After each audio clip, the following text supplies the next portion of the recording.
I've been living in Thailand now for 4 years, and it's literally been a dream come true. In this video, I talk with my friend Chris from the YouTube channel Retired Working for You.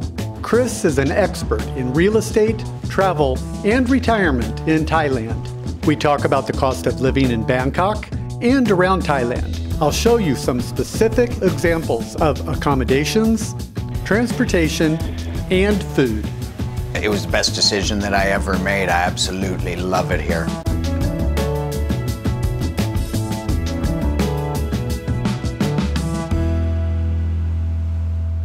Bangkok's just such a vibrant city. It's got everything from, $2 lunches to higher end international meals. I couldn't think of a city with better food than Bangkok. There's so much action here. It just makes you feel alive living in a city like this. And I do have to get out of Bangkok regularly because it can be a little suffocating. But Thailand has a lot of great options to get away and get out of the city too. I think Bangkok's the best hub for travel in Southeast Asia. You can get so many places within a 60 to 90 minute flight. Places like Laos, Cambodia, Vietnam, Malaysia, Singapore, all within like a 90-minute flight. So this weekend I'm going up to Chiang Rai, which is in northern Thailand. That's a 1-hour flight. The following week I'm going to go down to Phuket, have a little island time. That's a 1-hour flight.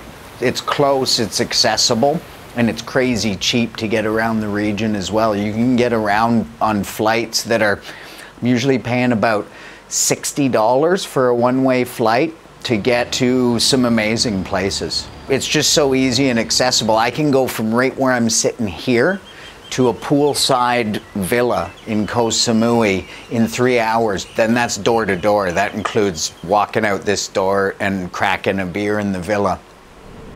I think the lowest budget for people that I know that are living in Thailand is about $1,000 a month. I know several people that live on that type of budget. You're gonna have to definitely find a cheap place to live. Rent is one of the biggest considerations there.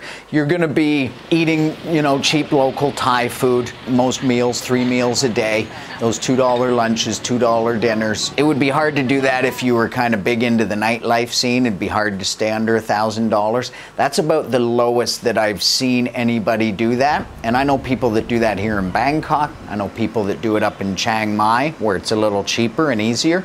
And I actually know people who live on that down in Koh Samui, and that's not nearly as easy.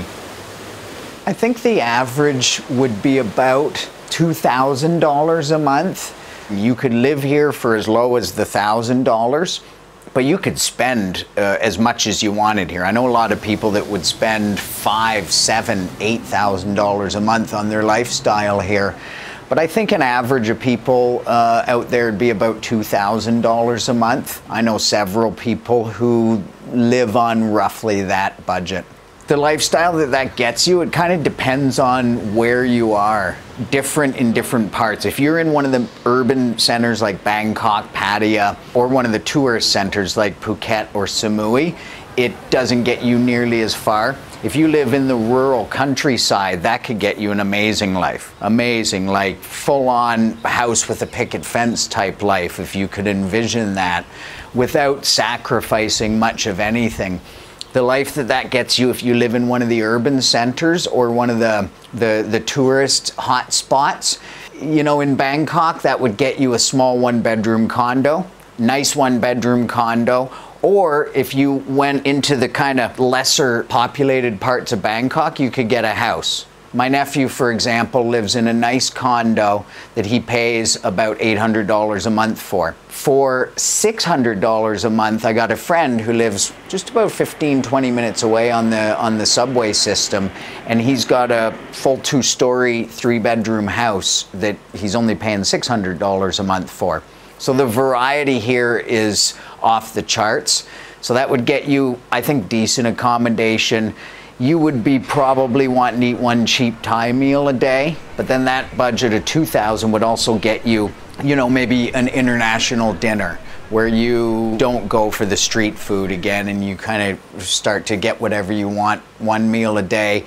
It would get you a reasonable amount of nightlife, you know, as long as it's not crazy amounts of drinks every night. It would get you a pretty good amount of nightlife. And I think for that budget, you could also, you know, you wouldn't be going away every weekend, but you could easily afford to take a little short domestic or Southeast Asian regional trip once a quarter. This is my apartment building where I'm staying right now. There's security here and parking garage, and then you use the pass card to get in. It's got the gym, the pool on the rooftop. There's also a wooden sauna here. And it's in a nice neighborhood. It's a short walk to get to the SkyTrain and a 5-minute walk down this street.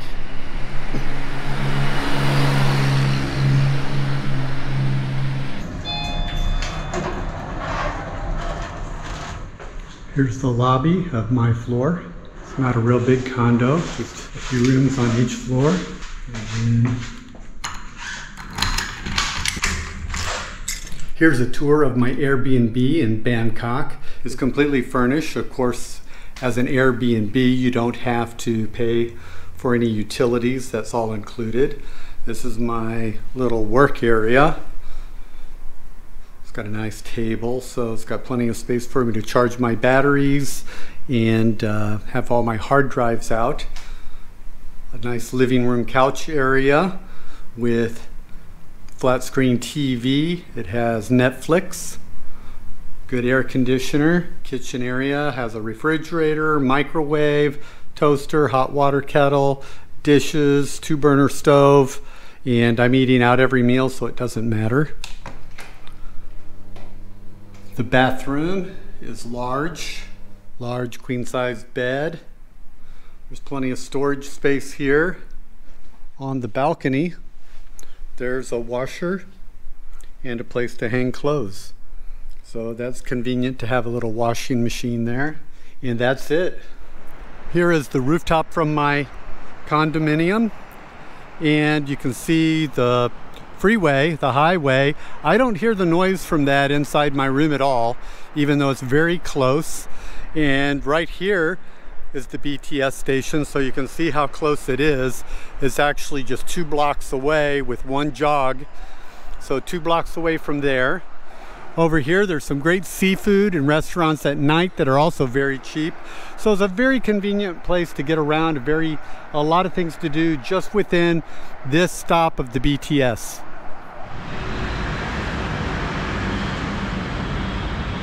There's a million ways to get around Bangkok. It kind of depends on the time of day. If it's any time during a business day, I try and avoid the taxis just because traffic here is so terrible. But they have an amazing and growing kind of Bangkok metro system, subways, sky trains, and they're adding new lines, new stations literally every month. And so that's nice. It's clean, it's air conditioned, and it's cheap, and you don't have to worry about traffic. So that'd be number one. Up the stairs here is the BTS Sky Train. Right here you can buy tickets with the machine and coins. Or over here you can actually buy a card. The card is 100 baht, and then you can top it off for rides, and then you can just use it here. Connected to the Sky Train, you'll see these breezeway walkways, which are a really nice way to get around. A lot of times they connect up with other buildings. You're covered from the rain, you're above the traffic, it's cooler, there's air coming through, so it's just a nice way to get around. I do take cabs when it's not rush hour or it's a place that's hard to get to by the Bangkok metro system. Sometimes you jump on the back of a motorcycle taxi. You can catch a ride right here with these guys. That's a fast way to get around. I try and avoid those on the big streets just because of the danger factor, but they are there always as an option. And then there's canal taxis, and those are cheap, you know, like 30 cents. They're fun. It's a cool way to zip from one part of the city to the other, and also absolutely no traffic. And there's a bus. You'll also see taxis coming down the street frequently. So it's really easy to get transportation right here. We'll walk up to the bus. So here's the bus stop. And it's really easy to look at the bus stop numbers that are here and the routes. They're in English and Thai. And it's got a code for air-conditioned buses, loop route, 24 hours, airport rail link. So it's got all the information right there in both Thai and English, along with the map on this side. According to nomadlist.com, the average cost of living for nomads staying in Bangkok is $1,885 US per month. Here are some cost examples. A meal at an inexpensive local restaurant, $3 US. A 3-course meal at a mid-range restaurant, $12.50. The price of a Thai beer at a restaurant is about $2. Public transportation is about 50 cents to $1.20, depending on the number of stops. Healthcare here is the best that I've personally ever seen anywhere in the world. A lot of people would assume Thailand, developing nation, healthcare would be a big concern. But when you go to some of the hospitals here, it's mind-blowing. It's like walking into a 5-star resort. This guy's playing grand pianos in the lobby. Incredible facilities, and then the service is also top-notch. They have a lot of new stuff over here. Where I'm from, all of the healthcare technology seems to be aging. And over here, I think one of the misnomers of a developing country is that they just don't have stuff. But not only do they have it, most of it's brand new, because they're just picking it up and growing it over the last 10, 20 years instead of milking old technology. Dental is amazing. People fly in here all the time just for medical tourism, and I can totally see why. The price is amazing. I've never had to use my health insurance. I do have health insurance. I use a company that specializes in insurance for nomads, and that's been great, but I haven't had to use it. Every time I go to the hospital, I go in, get something small taken care of, and then they tell me how much it is, and it's just hilarious. It's like, well, $80. I can't even claim that. My deductible's probably more than that. So you literally just pay cash. I go and have dental work done, same thing. It's incredible. An example is I went in to get a tooth pulled, and they were gonna price out implants. To do a full process of getting a dental implant was only gonna cost about $1,000 here. And I actually had one done in LA previous to moving here, and it was about 6 times that amount. And again, the quality, I think, is better here. So there's a nice pharmacy right here, and in Thailand, you can buy a lot of medications just at the pharmacy. You don't have to go to the doctor or anything. If you know what you need, a lot of times here, you can just go in and buy it. So that makes medicine a lot more affordable. The cost of living on an island in Thailand can vary a lot. Living in a popular tourist destination like Phuket or Koh Samui will offer many amenities, but will fall in the higher cost of living range, while living on one of the less popular islands will offer a simpler lifestyle at a lower cost. And there's over 1,400 islands to choose from. Living on a Thai island offers a laid-back lifestyle with stunning natural beauty. Water activities, and a vibrant local culture. You can enjoy a sense of community, diverse cuisine, and, depending on the island, a choice between lively nightlife or a quiet laid-back atmosphere. Make sure to subscribe for my upcoming guide about island life in Thailand, or check out my Living in Thailand playlist for the videos I have already made. Living in Chiang Mai, Thailand offers a unique blend of culture and a relaxed pace of life. Surrounded by mountains, the city provides a more temperate climate, and residents can enjoy a variety of traditional festivals, delicious cuisine, and numerous outdoor activities. The cost of living is generally lower than in major cities, contributing to the city's appeal for digital nomads and retirees.